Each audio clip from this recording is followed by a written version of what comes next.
Welcome to the next episode of The Next Big Thing. My name is Ethan Lee Chalk, and today I'm here with... Mattaes Phillipou. How are you doing today? Yeah, good. Thanks, man. Good. Thanks for having me on. The draft, only a few short days away. Are the nerves starting to kick in now? Yeah, definitely. I think they've been present for quite a while. Ever since the combine, really, everything's kind of out of my hands. It's really up to, everyone else now. So, yeah, that's definitely nerve-wracking, definitely.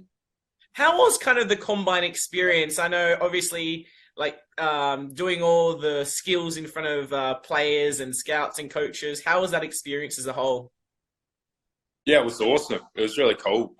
It was something I'd been preparing for, I guess, all year, despite obviously playing and having to, put my best foot forward footy-wise. I always, kept that in the back of my mind that the athletics testing would be done at the end of the year. So, I tried to maintain my athletics, and yeah, by the end of it, it was definitely nerve-wracking. I remember walking into Margaret Court Arena where we were doing the testing and walking in with some of the boys. We were just like, far out. This is intense. All the recruiters sitting in the stands. But no, it was an awesome experience. And I know that you guys had to do interviews as well with particular coaches. Was it kind of like the same questions they'd ask you, or were they all kind of different? Yeah, I think it differed for some clubs. Some were more, I guess, interactive, you could say. You could tell towards the end of it, I think everyone was like, it was a very reoccurring process for a lot of the clubs, 20 minutes, straight with, however many guys each club had. But I really enjoyed it. Every club was good in their own way. And being from South Australia, do you have a preference of where you kind of land in the draft? Would you want to stay in home, or you're happy to go wherever? No, I'm happy to go wherever. I think, definitely happy to go wherever. I think, everyone says to me, surely you actually want to stay home. Like we get, you gotta go anywhere. But nah, I reckon go to Melbourne.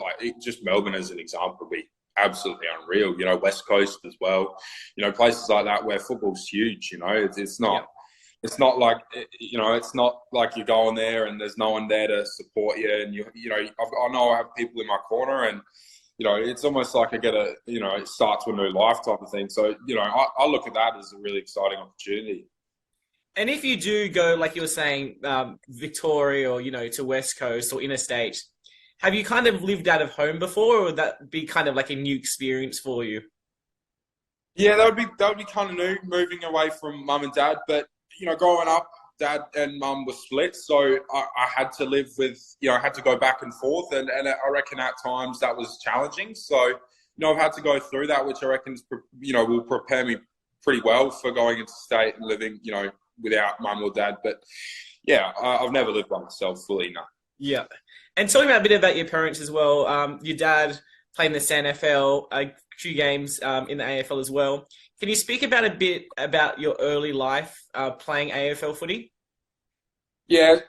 So growing up, from what I can remember, I was always playing footy, whether it was with a little toy footy in the living room, as a young boy, and remember watching Dad play towards the end of his career for locally, just with the Sharks. And yeah, I've got very fond memories of watching him and kicking the footy with him. So yeah, and then from there it just continued on until under eights, where I started out with the Henley Sharks in their footy program, and yeah, carried through, and now we end up here.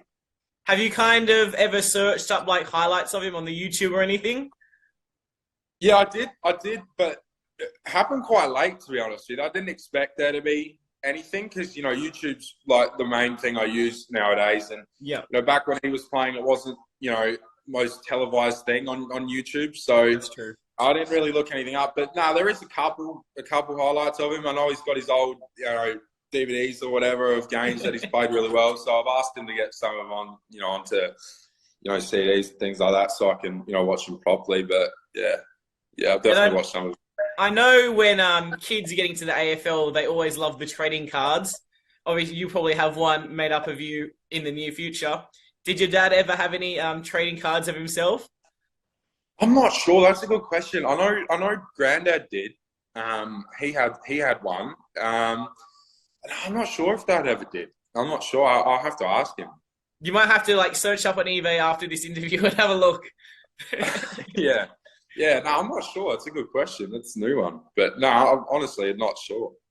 And then growing up, what was kind of like your first? Who did you kind of support, and what was your kind of like first memory of watching AFL, and who was kind of your hero, or who did you kind of idolize, so to speak? Yeah, Dad was always probably my that idol that I looked up to. When I was watching, he wasn't playing AFL per se, but yeah, I don't know. I always just looked up to Dad. He was someone I always aspired to be like. But earliest memories of watching footy were probably Hawthorn Sydney, some of those grand finals. They were awesome to watch. I've got very fond memories of me cracking it when Port lost remember we lost to Geelong, I think, in 13. It might have been 14, 13, and I was, cracked it after that. I was running upstairs crying my eyes out. And, I was a Port man. You probably picked that up from that. But, yeah, Port growing up, just kind of gravitated towards them. Not too sure why, but, yeah, always went for Port, yeah.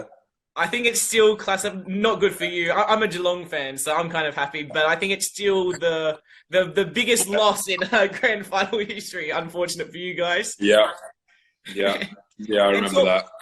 Talking about a bit about the power, who did you kind of in the team growing up? Who did you kind of like look up to in the team?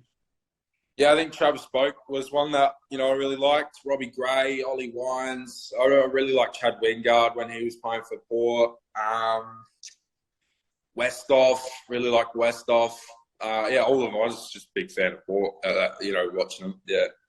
And Gray retired this year, but Boak and Wines are still around.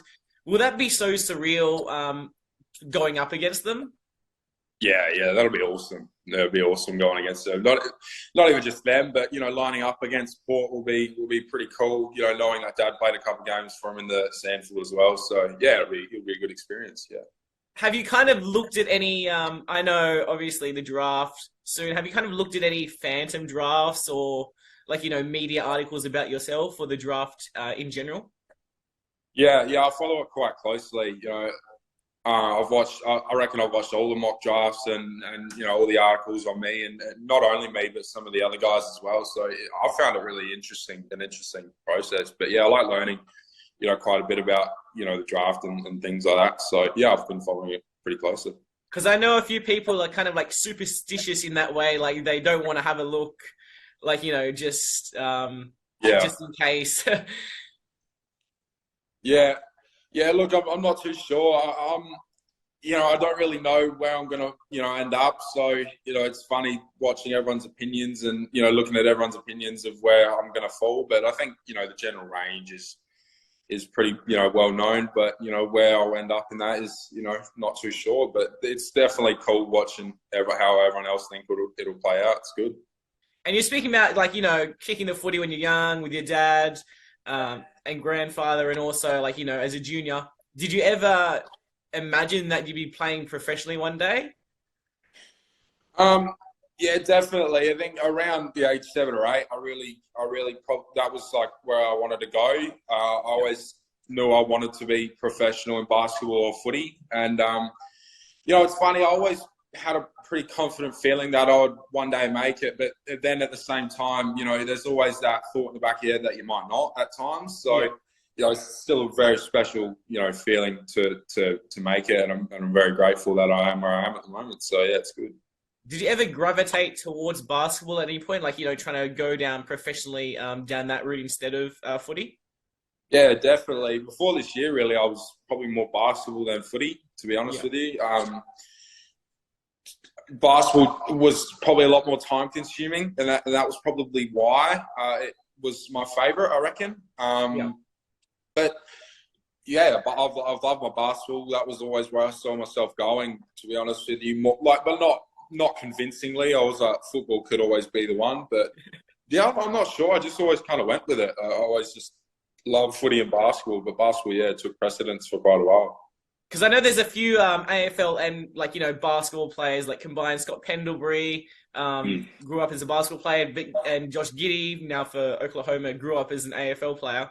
It's kind of a lot of people, especially it has probably a lot of things to do with the height as well. Yeah, definitely. I think not only that, but how they move in traffic. You look at Pendles, how good he is in traffic. Petrarca's got a basketball background, how good he is in close. So, I think my basketball's helped my football, tremendously. And, I'm going to continue to work on it because I think it'll, have positive benefits on my career. So, yeah. And you played in the under-18s this year in reserves at Woodville West Torrens, as well as playing for South Australia in the national championships. How did you personally find your season, and how amazing was it to be selected to represent your state in the championships?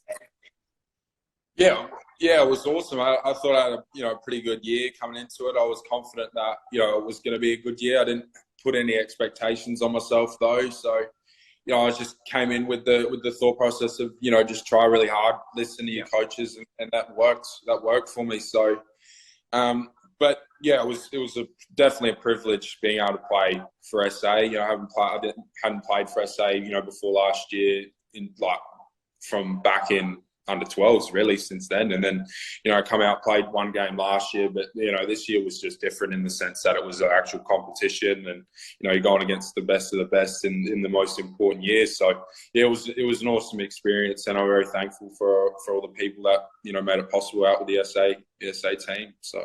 How did you kind of get notified? Was it an email or a call? Like, how did you first find out, for the under-18s you got selected? Yeah, I was walking to school and I just got an email on my phone. Yeah, I forwarded it straight to Dad. I was like, "You beauty." Yeah, I was stoked. Yeah, it was awesome.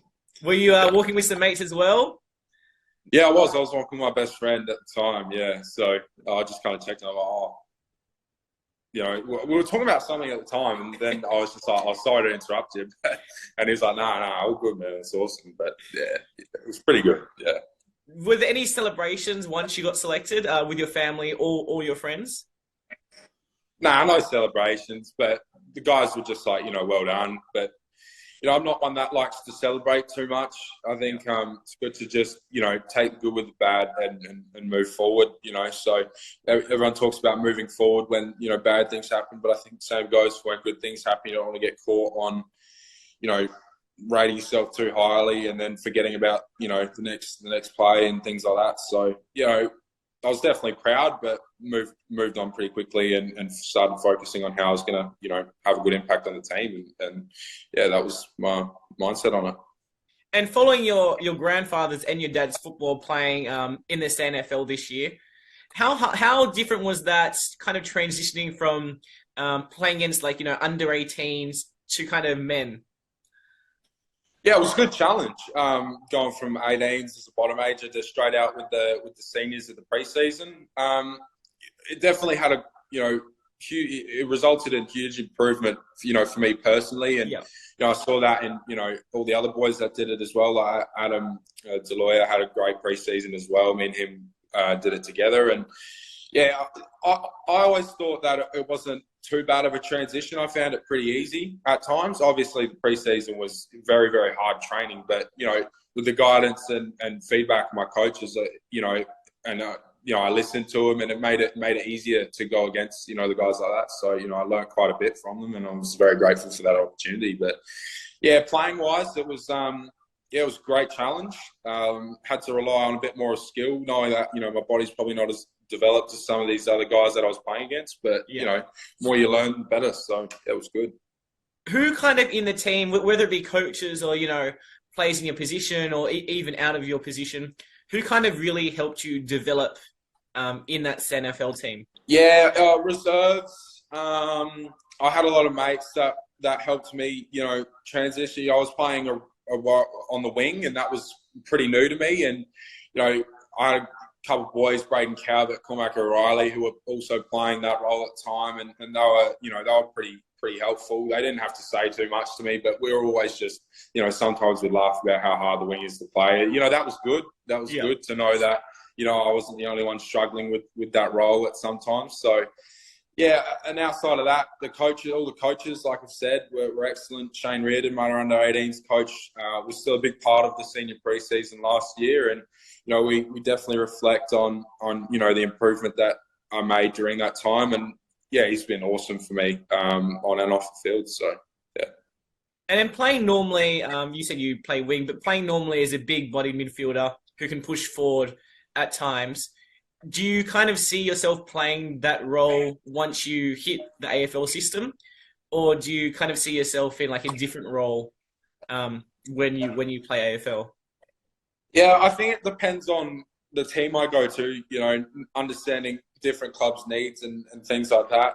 I wouldn't be surprised if, I start up on a high half forward role and, maybe pinch hit in the mid to start with, or it might be wing and pinch hitting deep forward, things like that. I'm not sure, but I think at the end of the day, once I sort of settle into the league, I'll probably end up mid forward. Yeah. You want to go play? Wouldn't want to go back and play defence? No, I'd definitely like to go play back. I reckon that'd be pretty good. I've played quite a bit of back in my juniors, so yeah, I've got quite a lot of positions I can play, which probably be pretty useful going into an AFL team that's very competitive for spots. So yeah, I'd play off half back. Yeah. Versatility is the main thing, because the more positions you can play, the better you are as being selected for a team as well. Yeah, definitely. Yeah, I think it only helps you get games and get more experience under. So yeah, definitely. I think versatility is a great thing to have. Yeah. And I know you're just coming off an ankle injury as well. How have you managed that leading to the draft? And has that kind of affected you, for next year and the seasons coming too? Not really. I think, when it happened, I was pretty nervous that I'd done serious damage. But once I found out that it was just reoccurring, it was a reoccurring thing. Like I remember I rolled my ankle a couple of years ago and I re-injured it. So, once I found that out, I was all right. This will take 3-4 weeks, and I'll be back to where I want to be, and that was pretty relieving, because I was a bit worried I was going to miss the combine. But yeah, I just listened to the Eagles physio. Lockie, he was excellent in guiding me with my rehab. So yeah, I'll be fine. I've been fine for a lot of weeks now. So yeah, it's just about getting ready for pre-season. Yeah. Just a few more questions. What are you doing outside of football? Are you doing anything outside of footy at the moment, or is it just footy? No, I do quite a bit more than just footy. We do quite a bit of gym with the Eagles. I do some of my own gym outside of that as well. I maintain some basketball trainings here and there. Then I also do a bit of stuff in the pool more recently. So yeah, I definitely try and do a lot outside of just footy, and I try and make sure it works in with what I'm doing on the footy field. But yeah, that's just some of it. And you spoke a bit about going to the gym and working in the pool as well. What does your training schedule kind of look like now in the lead up to pre-season? Yeah, so I'm doing pre-season right now with the Eagles. So I'm kind of working around that. But with them, I'm doing 5 days a week. So that's Monday, Wednesday, Friday, Saturday, and then you're looking at Tuesdays gym as well with the Eagles. So outside of that, I'll do my own gym on Tuesday, Thursdays. Pool and basketball on Sundays. Yeah. And I know your career is still unfolding, but what would you say is the highlight of it? Would you say it was representing South Australia in the national championships? And other than that, what else would be the highlight of your career so far? Yeah, it's a good question. I reckon the first game we won of the year in the 18s with the under 18s boys, that was pretty special. It was on a cup day for some of the boys that passed away in a car accident for West Adelaide. So to have a big game personally myself, but to also get for the team to get the first win on the board was an awesome moment for me, especially. I had a lot of family and friends there watching that game as well too, and yeah, it was also, I was happy for everyone. And a lot of the boys that were in the team were very new. I was one of the only ones that had come across from the team last year, and coming out, losing 7 games straight, and then to win a big game like that on that day was awesome. I was happy for the team as well. But outside of that, winning the best and fairest with Adam Devoya this year in the 18s off 8 games, both of us was pretty awesome as well. Have you kind of got like a trophy cabinet at home now? No, I don't have like a cabinet. I think at the old we moved houses like during the year, and Dad had some of the old stuff just on the kitchen bench. But no trophy cabinet. No. And how far are you kind of like, what are the goals you're looking to achieve? How far ahead are you looking into the future? Not to be honest with you, not too far. I think my goal right now is to just get ready for preseason and be able to attack preseason when I get drafted and wherever that is. So I think the furthest forward I'm looking is just to hopefully get an opportunity next year and get a game on, get a game in, and I'd be very happy to, if that was the case, to happen. So yeah. And just final question, what advice would you give to younger boys wanting to play AFL or younger girls wanting to play AFLW when they grow up? Yeah, I would say, be confident in yourself, but make sure that, while you're confident, you've got things to work on, and make sure you're addressing those areas constantly. Surround yourself with people that are going to tell you that, they're going to boost you with confidence, but also tell you how it is. So if they believe that you're not giving, 100%, then they're telling you that, and then, might not be what you want to hear all the time, but you've just got to bear it if you want to get to where you want to get to. But yeah, want to learn, be a sponge, have a lot of respect for the people around you, and yeah, you go a long way. Thank you so much for letting me interview you, and I wish you all the best with the upcoming draft and also heading into next season. And I hope once you do get selected, or even down the track, I get to interview again in the near future. No, for sure.